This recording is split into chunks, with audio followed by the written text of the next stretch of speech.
नमस्कार, आप सभी का स्वागत है आपके अपने चैनल इंजीनियरिंग मैथमेटिक्स ट्यूटोरियल में।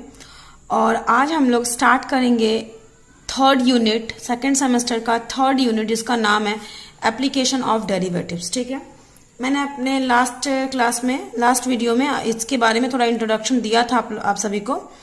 एप्लीकेशन ऑफ डेरिवेटिव्स, इसमें हमें 5 टॉपिक्स पढ़ने हैं। Our first topic is tangent and normal. आप स्क्रीन पे देख पा रहे हो, हमारा पहला टॉपिक है tangent and normal. Second topic है मैक्सिमा एंड मिनिमा। थर्ड हमारा increasing and decreasing function. Fourth हमारा रेट मेजर। और फिफ्थ हमारा रेडियस ऑफ कर्वेचर। ठीक है, 5 टॉपिक से कुल मिला के।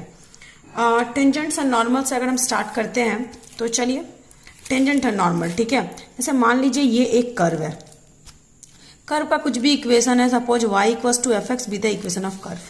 अब मान लीजिए इस पॉइंट से एक लाइन पास करता है जो कि इस कर्व को टच करते हुए पास करता है। ठीक है, इस पॉइंट से एक लाइन पास करता है, स्ट्रेट लाइन, जो कि इस कर्व को टच करते हुए पास करता है। तो इसे हम लोग क्या बोलेंगे? टेंजेंट बोलेंगे। इस लाइन को हम लोग क्या बोलेंगे? टेंजेंट बोलेंगे। तो बेसिकली ये tangent is a straight line. एक टेंजेंट हमारा क्या है? तो स्ट्रेट लाइन। आप देख पा रहे हो, ये हमारा स्ट्रेट लाइन है ना। ठीक है, तो और टेंजेंट का अगर आप डेफिनेशन देखो तो क्या होगा कि किसी भी कर्व के एक पॉइंट से जो स्ट्रेट लाइन टच करते हुए पास करता है, such straight line is known as tangent of the curve. Clear? And normal क्या होगा? तो नॉर्मल आप ध्यान दो, ये अगर इसी पॉइंट पे अगर हम परपेंडिकुलर ड्रॉ कर दे, इस पॉइंट से परपेंडिकुलर ड्रॉ कर दे, तो ये हमारा नॉर्मल हो जाएगा। तो आप देख पा रहे हो, टेंजेंट भी स्ट्रेट लाइन है, नॉर्मल भी स्ट्रेट लाइन है, और टेंजेंट और नॉर्मल के बीच में एंगल कितना बनता है? हमेशा 90 डिग्री का एंगल बनता है। ठीक है, तो the angle between tangent and normal is equal to 90 degree. तो अगर हमें इस टेंजेंट का स्लोप चाहिए, या इसी पॉइंट पे इस कर्व का स्लोप चाहिए, या इसी पॉइंट पे इस नॉर्मल का स्लोप चाहिए, तो हम कैसे निकालेंगे? तो इस कर्व के इक्वेशन को अगर हम डिफरेंशिएट कर दे, अब आप लोगों को स्लोप क्यों चाहिए? स्लोप से हम लोग बहुत कुछ निकाल सकते हैं। स्लोप का मतलब क्या होता है? कितना ढाल है। ढाल का मतलब वो बेस के साथ कितना इंक्लाइंड है, मतलब बेस के साथ वो कितना झुका हुआ है। जैसे ये अगर एक लाइन है, स्ट्रेट लाइन है, तो बेस मतलब एक्स एक्सिस। बेस का मतलब क्या होता है? X axis. तो एक्स एक्सिस के साथ ही कितना झुका है। ठीक है, यही हमारा क्या कहलाता है? इंक्लिनेशन जो है, यही हमारा स्लोप कहलाता है, टेन थीटा। आपने फर्स्ट सेमेस्टर में पढ़ा था। तो अगर हमें यहाँ पर एंगल मालूम नहीं है तो हम कैसे इसका स्लोप निकालेंगे? तो इस टेंजेंट का, या इस नॉर्मल का, या इस कर्व का, इस पॉइंट के लिए, ये कर्व में तो बहुत सारा पॉइंट है, लेकिन इस पॉइंट के लिए इस कर्व का ये पॉइंट और टेंजेंट का पॉइंट कॉमन है ना। तो इस पॉइंट के लिए अगर आपका जो स्लोप कर्व, जो इस पॉइंट के लिए जो स्लोप कर्व का होगा, वही स्लोप टेंजेंट का भी होगा। ठीक है, तो आप कैसे निकालोगे इस टेंजेंट का स्लोप? कैसे निकालोगे? तो सिंपली कुछ करना नहीं है आपको, आप इस y को डिफरेंशिएट कर दो, यानी कि dy बाई डी एक्स निकाल दो। ठीक है, आपने डिफरेंशिएट कर दिया, तो आपने इस कर्व को डिफरेंशिएट कर दिया, और यही आपका क्या हो जाएगा? तो यही आपका कर्व का भी स्लोप हो जाएगा इस पॉइंट के लिए, और यही आपका स्लोप हो जाएगा टेंजेंट का भी। ठीक है, और अगर नॉर्मल का हम निकालना चाहे तो आपने फर्स्ट सेमेस्टर में पढ़ा था कि जब दो स्ट्रेट लाइन परपेंडिकुलर होता है तो दोनों का स्लोप का जो प्रोडक्ट होता है वो -1 होता है। तो अगर आपको टेंजेंट का स्लोप पता है, सपोज ये टेंजेंट है और ये मान लो नॉर्मल है, ठीक है, तो टेंजेंट का स्लोप आपको पता है, तो आप उधर डिवाइड कर दोगे, मतलब नॉर्मल का स्लोप mn, मतलब नॉर्मल का slope equal to -1 by tangent का स्लोप mt, और mt का वैल्यू क्या है? dy by d x.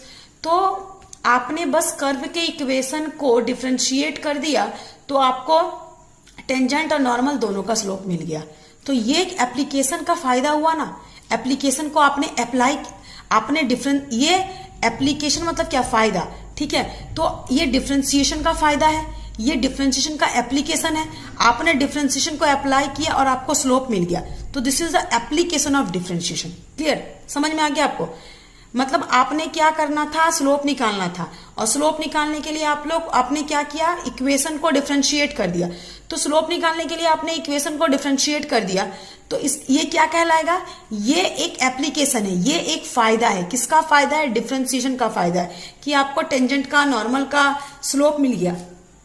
कैसे मिला? जब आपने कर्व के इक्वेशन को डिफरेंशिएट कर दिया। तो आपको मिल गया, स्लोप मिल गया। ठीक है, स्लोप मिल गया तो आसानी से हम लोग फिर उस टेंजेंट का इक्वेशन निकाल लेंगे। अब टेंजेंट का इक्वेशन निकालना मैं आपको बाद में जब टेंजेंट पढ़ाऊंगी तब सिखाऊंगी। अभी हम लोग बस इंट्रो देख रहे हैं कि चैप्टर में हमें क्या पढ़ना है। तो चैप्टर का नाम है एप्लीकेशन ऑफ डेरिवेटिव, मतलब कि डेरिवेटिव यानी कि डिफरेंशिएशन का क्या एप्लीकेशन है, क्या फायदा है। तो डिफरेंशिएशन का पहला फायदा तो आपने देख लिया कि यहाँ पर कोई एंगल नहीं था, कुछ भी नहीं था, फिर भी हम लोगों ने इंक्लिनेशन निकाल दिया, स्लोप निकाल दिया। कैसे निकाल दिया?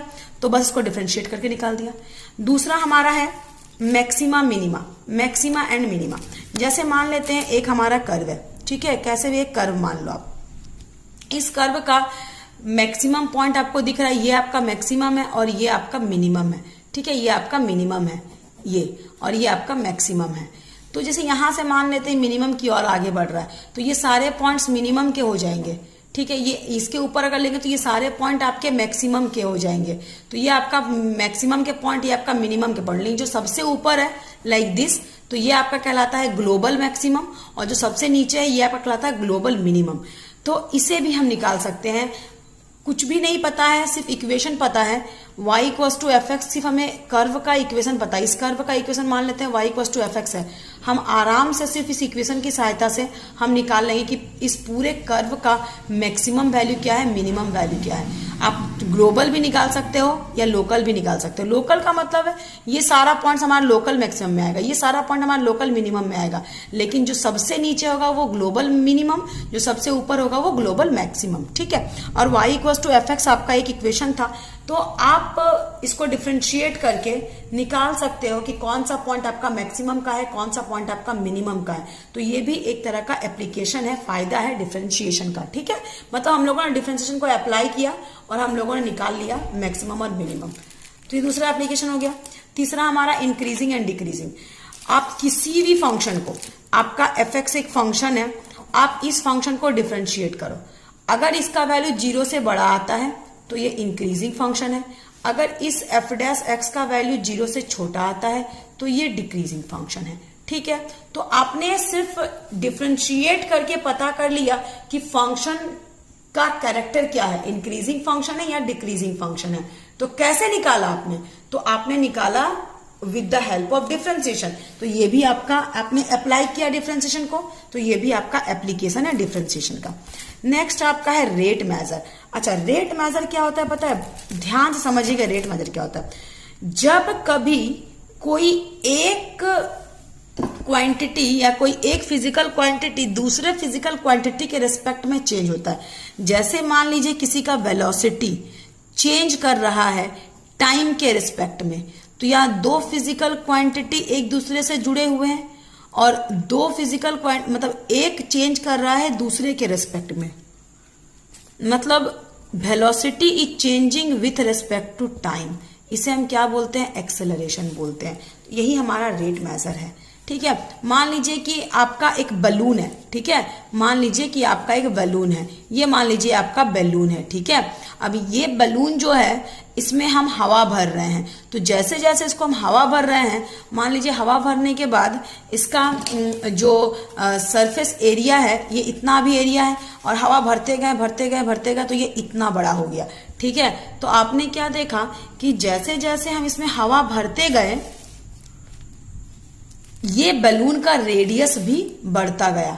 ठीक है, तो किस रेट से इसका रेडियस बढ़ रहा है, इसके रेडियस के बढ़ने का दर क्या है, रेट क्या है, तो ये भी हम निकाल सकते हैं with the help of differentiation. कैसे निकालेंगे? जब ये टॉपिक में पढ़ाऊंगी तब आपको बताऊंगी कि रेट मेजर में काम कैसे करते हैं। अभी सिर्फ आप ये देखिए कि हमें चैप्टर में पढ़ना क्या है।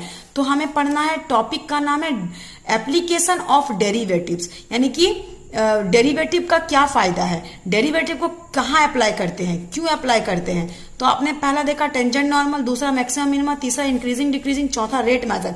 रेट मेजर में आपने देखा कि किस तरीके से हमारा एक फिजिकल क्वांटिटी दूसरे फिजिकल क्वांटिटी के रेस्पेक्ट में चेंज कर रहा है। ये बैलून में हम हवा भरते गए तो इसका साइज बढ़ गया, तो किस रेट से इसका साइज बढ़ा, इसका सरफेस एरिया किस रेट से बढ़ा, या इसका वॉल्यूम किस रेट से बढ़ा।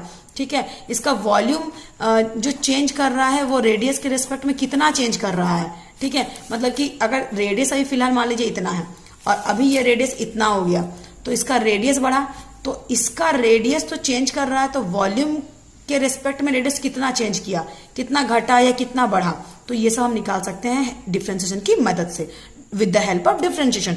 तो हम लोगों ने क्या करना है, डिफरेंशिएशन को अप्लाई करना है रेट मेजर निकालने के लिए। तो ये भी डिफरेंशिएशन का एक एप्लीकेशन है, एक फायदा है। क्लियर। चलिए नेक्स्ट एंड लास्ट हमारा क्या है, रेडियस ऑफ कर्व। वैसे तो मैं आपको बताना चाहूंगी और भी बहुत सारा है, एक अप्रोक्सीमेशन है, ठीक है, और भी बहुत सारा हमारा एप्लीकेशन है डिफरेंशिएशन का, लेकिन आपको सेकंड सेमेस्टर में 5 ही पढ़ने हैं, ठीक है। तो फिफ्थ हमारा क्या है, radius of curvature. Radius of curvature का मतलब होता है, जैसे एक मान लीजिए एक कर्व का पार्ट दिया हुआ है, ठीक है, आप अगर इसको पूरा एक सर्कल बनाओगे, आपने पूरा सर्कल बनाया इसका, तो आपको सिर्फ इतना ही पार्ट दिया हुआ था और आपने इसका सर्कल बनाया, तो सिर्फ इतने ही पार्ट में आप उस सर्कल का रेडियस निकाल सकते हो, ठीक है, उस कर्वेचर का। ये मान लीजिए एक कर्वेचर है, अब इस कर्वेचर का आप रेडियस निकाल सकते हो, इसका रेडियस क्या है, तो आप डिफरेंशिएशन की हेल्प से वो भी निकाल सकते हो। मतलब किसी भी कर्व का, एक कर्वेचर का मतलब क्या, कर्व का part is called curvature. The part of curve is called curvature. एक पूरा कर्व मान लीजिए इतना बड़ा है, इसका एक छोटा सा पार्ट आप यहां से यहां तक ले रहे हो, ठीक है, तो इससे के थ्रू आप रेडियस निकाल सकते हो। आपको सिर्फ कर्वेचर दिया हुआ है, आपको यहाँ पर ओनली कर्वेचर दिया हुआ है, आपको पूरा सर्कल या पूरा कर्व आपको दिया भी नहीं हुआ है, फिर भी आप उतने में ही उसका रेडियस ऑफ कर्वेचर निकाल सकते हो। तो with the help of differentiation, किसकी मदद से, डिफरेंशिएशन की मदद से, ठीक है। तो ये भी डिफरेंशिएशन का ही एप्लीकेशन है। तो आपने 5 एप्लीकेशन पढ़ना है। तो चलिए आज मैं थोड़ा सा स्टार्ट कर देती हूँ, टेंजेंट एंड नॉर्मल, ठीक है। चलिए आज मैं आप लोगों को बस वही सब बताऊंगी जो हम लोग फर्स्ट सेमेस्टर में स्ट्रेट लाइन में पढ़ चुके हैं, ठीक है। थोड़ा बहुत अलग होगा, थोड़ा बहुत एडवांस होगा, बाकी सब। तो हमारा टॉपिक है टेंजेंट एंड नॉर्मल, ठीक है। तो देखिए सबसे पहले ये हमारा कर्व का इक्वेशन है, ठीक है। मान लेते हैं y = fx with the function of और इक्वेशन ऑफ कर्व, ठीक है। अब इसके एक पॉइंट से हम एक स्ट्रेट लाइन खींचते हैं, मतलब कि एक पॉइंट को टच करते हुए एक स्ट्रेट लाइन खींचते हैं, तो ये हमारा टेंजेंट हो जाएगा। टेंजेंट का मतलब होता है स्पर्श रेखा। जैसे कोई भी अगर जैसे मान लीजिए ये एक सर्कल है, ठीक है, ये आपका एक सर्कल है, अगर ये इस तरह से ये किसी भी सर्कल को 2 पॉइंट पे कट कर रहा है, तो ये स्ट्रेट लाइन नहीं है, ये एक इंटरसेक्टिंग लाइन है। लेकिन यही अगर मान लीजिए ये एक सर्कल है, ये किसी एक पॉइंट पे इसको ऐसे टच करते हुए जाएगा, तो ये इस सर्कल का ये लाइन इस सर्कल का टेंजेंट है, ठीक है। लेकिन ये इसका इंटरसेक्टिंग लाइन है, ये क्या है, इंटरसेक्टिंग लाइन, और ये क्या है, टेंजेंट, ठीक है। तो इस कर्व का ये हमारा क्या हो जाएगा, टेंजेंट हो जाएगा, और उसी पॉइंट से एक परपेंडिकुलर ड्रॉ करेंगे, वो हमारा नॉर्मल हो जाएगा, ठीक है। तो हमें टेंजेंट और नॉर्मल का इक्वेशन जानना है। चलिए सबसे पहले मान लेते हैं कोई पॉइंट P x1 y1 है, ये पॉइंट P है x1 y1, कोई भी पॉइंट है किसी कर्व y = fx पे, ठीक है। कर्व का इक्वेशन क्या है, y = fx का, और पॉइंट एक कर्व है y = fx, इसका एक पॉइंट है P, और P का कोऑर्डिनेट क्या है, x1 y1, ठीक है। तो इस पॉइंट के लिए, हाँ जी, इस पॉइंट के लिए टेंजेंट का स्लोप और कर्व का स्लोप दोनों सेम हो जाएगा। तो हम बोल सकते हैं कि पॉइंट तो सेम है ना, तो slope of tangent at P = slope of curve at P। Slope का टेंजेंट बोले या फिर टेंजेंट का स्लोप ऑफ कर्व बोली या फिर स्लोप ऑफ टेंजेंट बोली, उस P पर दोनों सेम होगा, और दोनों ही कितने के बराबर होगा, dy/dx। मतलब डिफ्रेंशिएट करेंगे अगर हम लोग y को, तो निकल जाएगा वो। मतलब कि ये अगर आपका कर्व का इक्वेशन, ये आपका कर्व का इक्वेशन है, और इसके किसी पॉइंट P पे हम टेंजेंट का स्लोप निकालना चाहते हैं, तो जो स्लोप टेंजेंट का होगा P पर, वही स्लोप कर्व का भी होगा P पर।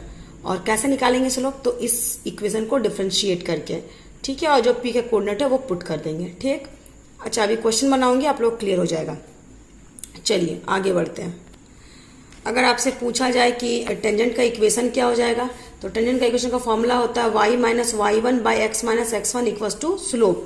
तो स्लोप का मतलब तो ये था ना, आपको याद होगा सेमेस्टर 1 में स्ट्रेट लाइन का इक्वेशन क्या होता था।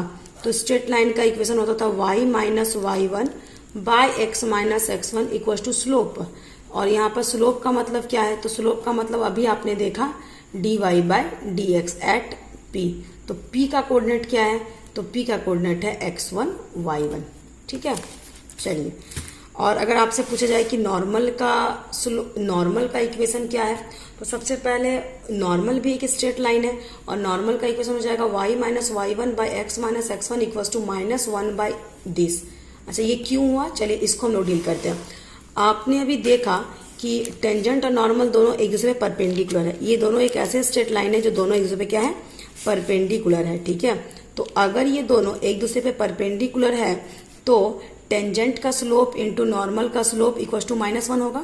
फर्स्ट सेमेस्टर में हम लोग ये पढ़ चुके थे कि टेंजेंट का स्लोप इंटू नॉर्मल का स्लोप इक्वल टू -1। ठीक है, तो नॉर्मल का स्लोप क्या हो जाएगा, तो नॉर्मल का स्लोप मतलब -1 बाय टेंजेंट का स्लोप, -1 बाय टेंजेंट का स्लोप। और टेंजेंट का स्लोप क्या था, d y by d x, और जो पॉइंट हमारा दिया हुआ था वो पॉइंट का कोऑर्डिनेट। ठीक है, तो ये हमारा नॉर्मल का स्लोप हो गया। तो इक्वेशन क्या होता है, y minus y one by x minus x one equal to slope, और नॉर्मल का स्लोप क्या था, तो -1 बाई दिस। क्लियर। चलिए, पॉइंट नंबर सेकंड है कि अगर टेंजेंट पैरेलल हो एक्स एक्सिस के तो क्या होगा। जैसे मान लीजिए कि ये आपका एक कर्व है। ठीक है, ये तो आपको पता ही एक्स एक्सिस है, ये आपका वाई एक्सिस है। अगर आपका टेंजेंट कुछ ऐसा हो, यानी कि ये एक्स एक्सिस के पैरेलल हो, इस केस में क्या होता है, अगर एक्स एक्सिस के पैरेलल हो, इसका मतलब कि d y by d x at जो भी पॉइंट पी दिया हुआ है उतना पे क्या हो जाएगा, 0 हो जाएगा। ठीक है, मतलब कि आपका कुछ ये हो जाएगा कि आपका d y by d x at x1 y1 जो भी आपको पॉइंट दिया हुआ उतना पे जो डेरिवेटिव है वो क्या हो जाएगा, 0 हो जाएगा। यही अगर आपका टेंजेंट y एक्सिस के पैरेलल हो तो if tangent is parallel to y axis then what, तब क्या होगा, मतलब ये मान लीजिए एक कर्व है। ठीक है, ये x एक्सिस है, ये y एक्सिस है, और अगर हमारा टेंजेंट कुछ ऐसा है तो y के पैरेलल है, तो y के पैरेलल मतलब क्या हो जाएगा, y के पैरेलल मतलब उल्टा हो जाता है dx by d y at जो भी पॉइंट दिया हुआ इक्वल टू 0। ठीक है, तो आपको ये याद रखना पड़ेगा कि अगर टेंजेंट x के पैरेलल है तो dy बाई डी एक्स बराबर 0, अगर टेंजेंट y के पैरेलल है तो dx बाई डी वाई बराबर 0। अच्छा, इसी में मैं आपको एक चीज और बताऊंगी। ठीक है, जैसा हम लोग जान रहे हैं कि फॉर्मूला टेंजेंट का होता है y minus y one by x minus x one is equals to d y by d x. अगर ये पैरेलल हो जाए x एक्सिस के तो ये तो पार्ट 0 हो जाएगा, यानी कि ये 0 से मल्टीप्लाई होकर 0 हो जाएगा, यानी कि y माइनस वाई वन बराबर 20 इंटू 0, तो यानी कि ये पूरा कितना हो जाएगा, 0, यानी ये उधर जाएगा तो y इज इक्वल्स टू क्या हो जाएगा, y1। इसका मतलब कि ये कब हुआ, जब dy बाई डी एक्स 0 हुआ, और dy बाई डी एक्स 0 कब होता है, जब टेंजेंट पैरेलल होता है x एक्सिस के। यानी कि जब टेंजेंट x एक्सिस के पैरेलल है तो टेंजेंट का इक्वेशन क्या है, तो टेंजेंट का इक्वेशन है x इक्वल्स टू, और एक minute, y is equals to y1। ठीक है, इसको मैं आगे भी बताऊंगी अभी। चलिए आगे देखते हैं। वही मैंने यहाँ पे लिखा हुआ है कि अगर टेंजेंट पैरेलल है x एक्सिस के तो इक्वेशन ऑफ टेंजेंट क्या हो जाएगा, तो equation of tangent y minus y one by x minus x one equal to 0, और 0 का मतलब ये 0 मतलब ये से मल्टीप्लाई होकर 0, यानी कि y equals to y1। Similarly अगर आपका टेंजेंट पैरेलल हो जाए y एक्सिस के तो क्या हो जाएगा, तो y एक्सिस के पैरेलल होने से पहले इक्वेशन क्या होता है आप वो देखें। तो इक्वेशन हमारा होता है y minus y one by x minus x one equals to d y by d x. ठीक है, अच्छा अगर हम इसे उल्टा करते तो इसे भी उल्टा करेंगे, मतलब इसका रेसिप्रोकल तो इसका भी रेसिप्रोकल, यानी कि x minus x one by y minus y one equals to d x by d y. और जैसा कि आप जानते हो कि अगर टेंजेंट पैरेलल है y एक्सिस के तो d x by d y का वैल्यू 0 होता है, तो अगर ये 0 हो जाए तो ये इससे मल्टीप्लाई होकर 0 हो जाएगा, यानी कि x minus x one is equal to this into 0, यानी कि 0। सो इसका मतलब क्या हो जाएगा, x इक्वल्स टू x1। तो आपने क्या देखा कि अगर आपका टेंजेंट पैरेलल है y एक्सिस के तो टेंजेंट का इक्वेशन क्या हो जाएगा, x इक्वल टू x1, और यही अगर पैरेलल है x एक्सिस के, टेंजेंट पैरेलल x एक्सिस के, तो टेंजेंट का इक्वेशन होता है y इक्वल टू y1, और टेंजेंट पैरेलल y एक्सिस के तो टेंजेंट का इक्वेशन होता है x equal to x1। Slope का फॉर्मूला आप सभी जानते हो क्या होता है, y2 minus y one by x2 minus x1। अगर आपको 2 पॉइंट दिया हुआ है तो ठीक है, 2 पॉइंट अगर दिया हुआ, ये मैंने आपको फर्स्ट सेमेस्टर में बताया था कि जब 2 पॉइंट आपको दिया हुआ है, 2 पॉइंट गिवन है, तो स्लोप का वैल्यू क्या होता है, स्लोप इक्वल्स टू होता है y2 minus y1 by x2 minus x1। ठीक है। सिमिलरली अगर आपको एंगल दिया हुआ है तो अगर आपको एंगल दिया हुआ है तो स्लोप का फॉर्मूला क्या होता है, tan थीटा। स्लोप का फॉर्मूला क्या होता है, tan थीटा। सिमिलरली देखिए, इसको मैं आपको थोड़ा सा डील कर सकती हूँ। जैसे मान लीजिए कि ये आपका इस तरीके का एक्स एक्सिस वाई एक्सिस, मान लीजिए एक कर्व ऐसा है, ये इसका कोई भी एक स्लोप है। एक मिनट मैं फिर से बनाती हूँ। देखिए ये आपका एक्स एक्सिस, ये आपका वाई एक्सिस, ये आपका एक कर्व है। सपोज ये इसका टेंजेंट है और ये एंगल आपको गिवन है थीटा। अगर ये एंगल आपको थीटा गिवन है तो इस टेंजेंट का स्लोप क्या हो जाएगा, डायरेक्ट हम निकाल देंगे tan थीटा।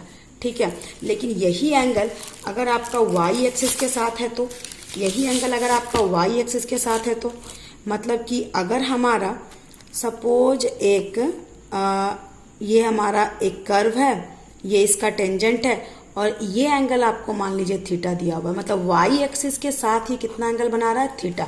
अगर एक्स एक्सिस के साथ एंगल थीटा बनाया, कोई भी कर्व, एक कर्व है उसका टेंजेंट अगर एक्स एक्सिस के साथ थीटा एंगल बनाया तो इस टेंजेंट का स्लोप क्या होता है, tan थीटा। अगर वाई एक्सिस के साथ थीटा एंगल बनाया तो इस टेंजेंट का स्लोप, इस टेंजेंट का स्लोप क्या होता है, तो इस टेंजेंट का स्लोप होता है, जी हाँ, tan 90 माइनस थीटा, या फिर आप tan 90 माइनस थीटा को cot थीटा भी बोल सकते हो। ठीक है। तो सिमिलरली वही मैंने लिखा हुआ है कि अगर y एक्सिस के साथ एंगल बनाता है, y एक्सिस के साथ एंगल बनाता है तो स्लोप कितना होता है, tan 90 माइनस थीटा या फिर cot थीटा। और अगर x एक्सिस के साथ एंगल बनाता है तो ये क्या होता है, tan थीटा। मैं अपने नेक्स्ट वीडियो में आपको कुछ क्वेश्चंस बताऊंगी। ठीक है। तब तक के लिए आप इसको रिवीजन कीजिए। Thank you.